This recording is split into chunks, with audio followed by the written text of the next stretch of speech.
రాత్రి వేళ కామాక్షి ఆయన పడుకున్న దగ్గరికి వచ్చి తట్టి లేపింది. ఆయన లేచారు. కేశపాశాన్ని తీసి ఇలా చూపించి ముట్టుకో అంది. ఆయన ఇలా ముట్టుకున్నారు. జిగురుగా ఉంది. ఏమ్మా జుట్టు జిగురుగా ఉందన్నారు. పాలు పోసి వెళ్ళిపోయావు అంది.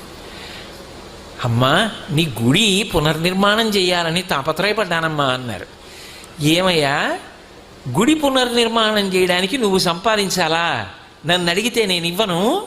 దానికోసం నా జుట్టు ఇలా వదిలి వెళ్ళిపోయావా? చూడు పాలకంపు ఎంత సువాసనలు రావలసిన జుట్టునది.